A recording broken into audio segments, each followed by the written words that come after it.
Work of the heart. A long, long time ago, when I was just a little kid, my teacher asked me, "What do you want to be when you grow up?" And I said, "Oh, that's super easy. The best Formula One driver, an explorer who discovered lost cities, and of course, an astronaut flying to outer space."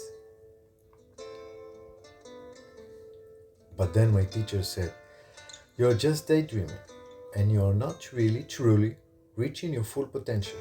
And that's kind of sad. What's a shame. So I went home, feeling sad, and I told my parents what the teacher said about this whole potential thing. Then I asked them, "What does potential even mean?"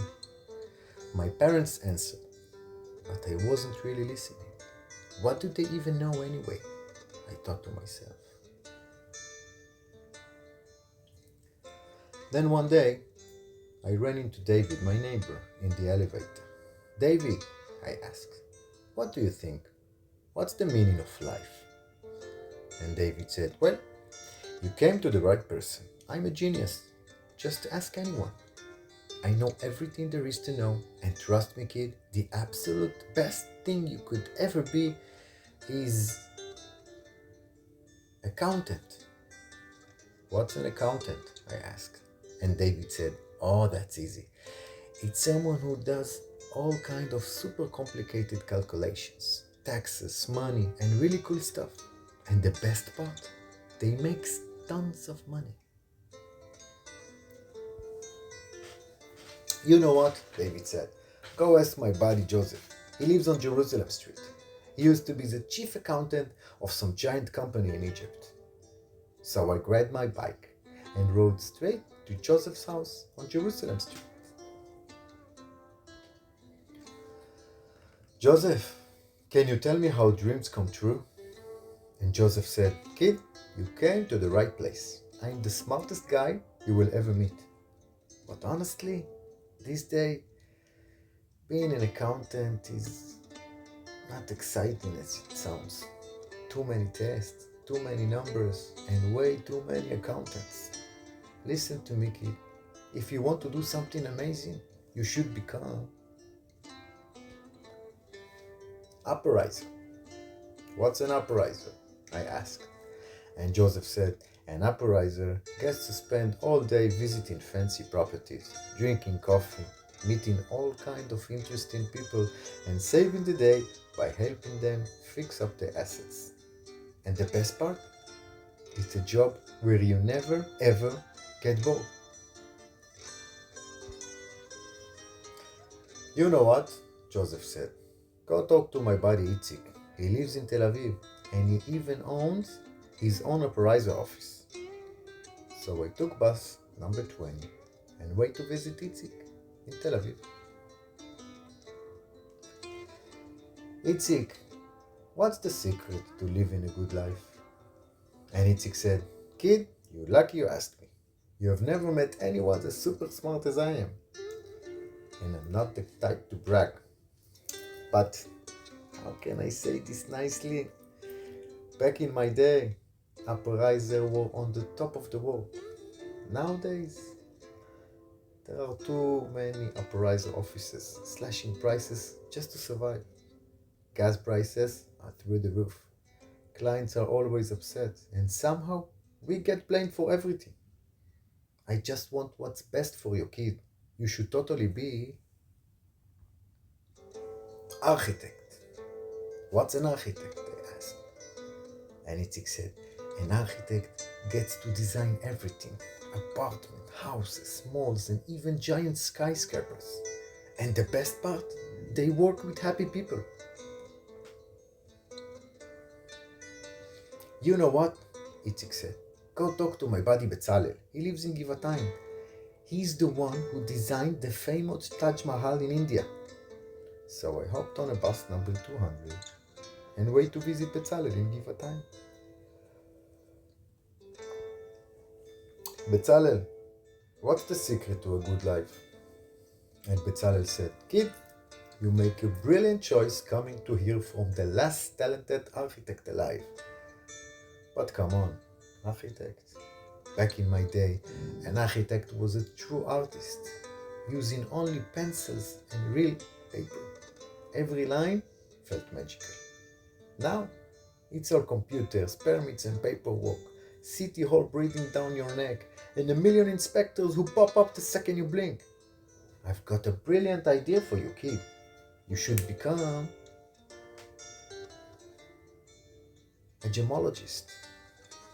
What's a gemologist? I seriously asked, and Bezalel stared to explain. A gemologist is someone who works with diamonds. And I didn't even hear the rest of the sentence. My eyes start sparkling. Who wouldn't dream of working with diamonds and becoming the best friend with the richest people in the whole wide world? So I hopped on my motorcycle and raced straight to the diamond center downtown. And there, completely by chance, I ran into Kobe, a real gemologist who've been working there for years. And guess what? Kobe looked at me and said, "Listen, kid, I hate to break it for you, but you might want to think twice about that dream. You know, back in the day, diamonds were forever. Money flowed like water, and we got used to the fancy life. But now, lab-grown diamonds are taking over. The young generation doesn't care about the real deal.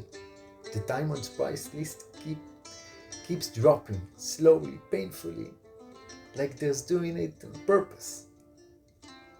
Trust me, kid, keep it safe and become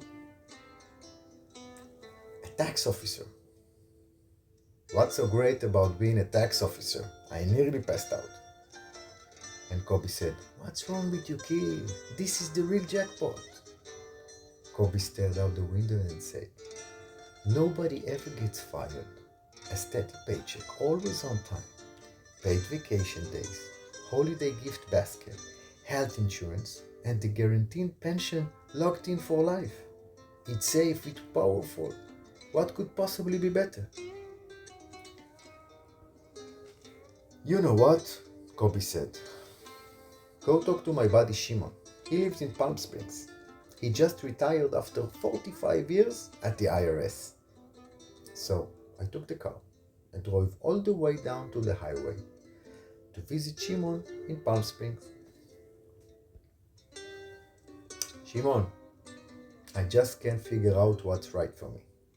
And Shimon said, "Come on in, kid. Perfect timing. I was just sitting here staring at my iced tea. First of all, I'm an absolute genius at these fields. But I've got some bad news for you, kid. Back in the day, we were treated like kings. These days, people roll their eyes at us. Pensions were cut, raises are frozen, and good luck getting a sick day approved or any extra hours. Take my advice, kid. The best thing you could ever be is contractor." What's so great about being a contractor? I rolled my eyes and asked. And Shimon said, "What's wrong with you, kid? You really don't get how awesome this is? You're the big boss. Nobody tells you when to wake up. You drive the biggest truck, twin turbo, with the next level suspension. Your pockets are always full with cash. And the best part? Everyone stares at you like you're the prince." "You know what?" Shimon said. "I've got a buddy who owns a construction company. The guy's a total pro. Go check him out. His name's Sam. But everyone calls him Uncle Sam. He lives in Bel Air.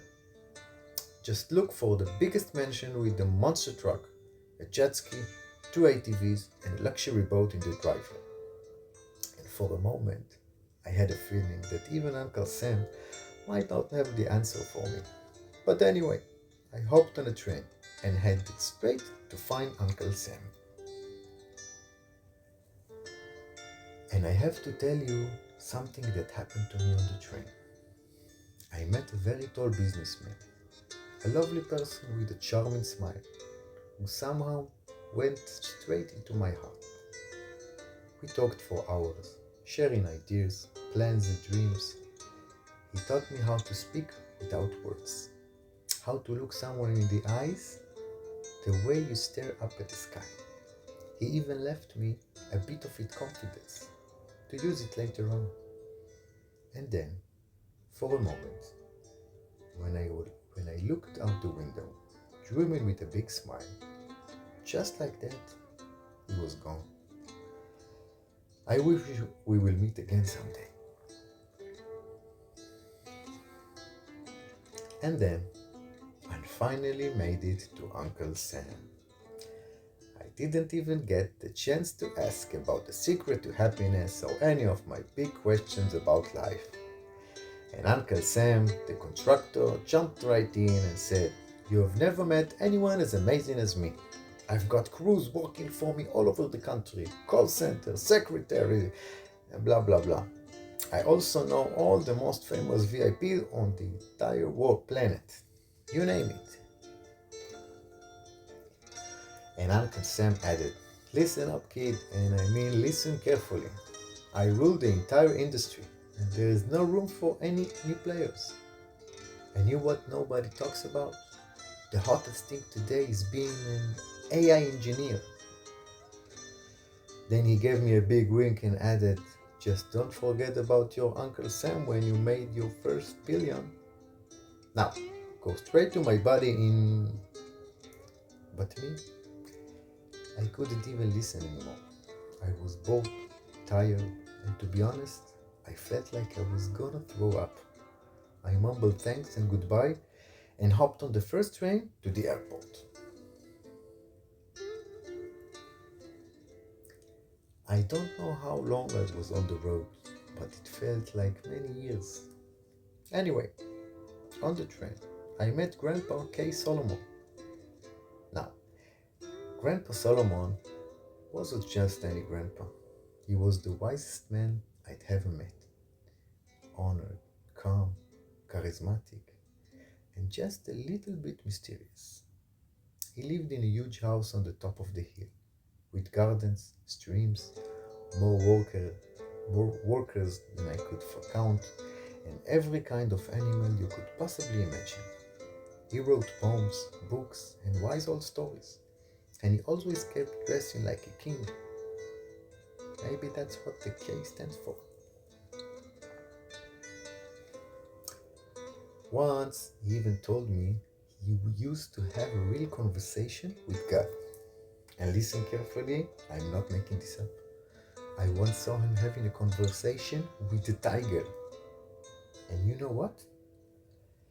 As we wandered through his endless gardens and talk, I suddenly realized Grandpa K. Solomon's books held all the answers to the big question I'd been carrying in my heart for so long.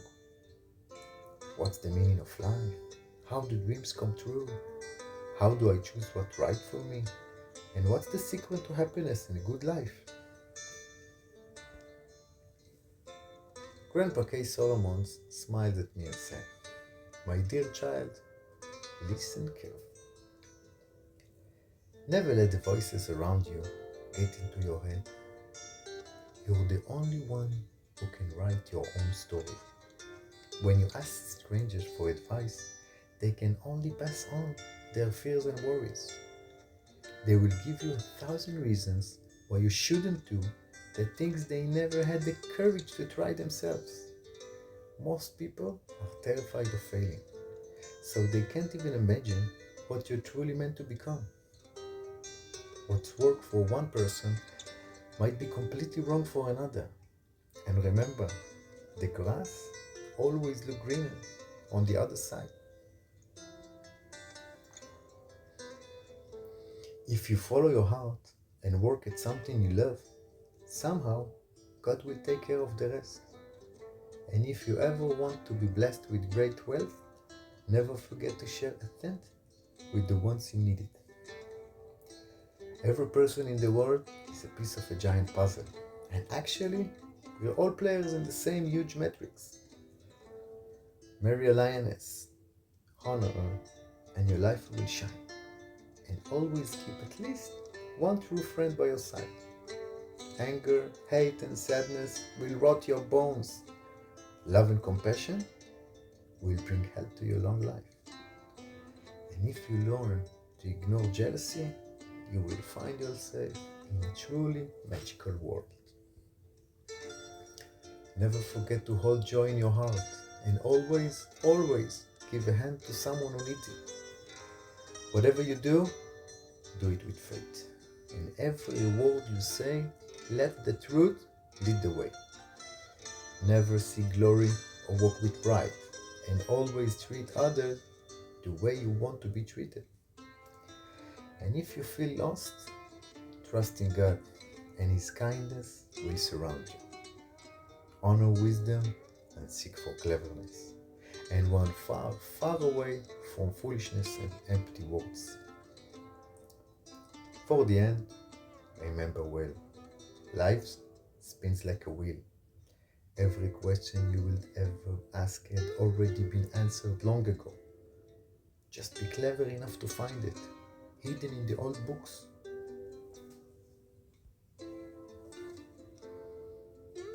And then suddenly, I woke up on the train, still wrapped in a wonderful warmth, smiled to myself, and realized who I have the honor to meet in my dream.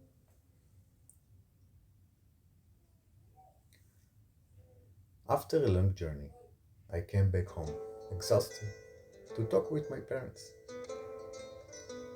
And suddenly I noticed just how much they have aged. Their hands less strong and a little shaky. Their voices softer than I remember. Their smiles still warm but wrapped in time. So I told them all about my journey, opened my heart completely, and even got a little teary-eyed. I felt a little bit embarrassed, but finally I asked them to explain one more time the very same thing they told me so many years ago, back when I was too young to listen. But this time, I listened with all my heart and soul. And Mom and Dad said, "Our dear son, you have been on such a beautiful journey. You should know that we have watched you grow every step of the way. Your stubbornness made you into the incredible person you are today, and we couldn't be prouder of who you've become. The fact that you didn't listen back then, that's nothing to be ashamed of. It was the hard way that taught you what potential is. All we told you back then was that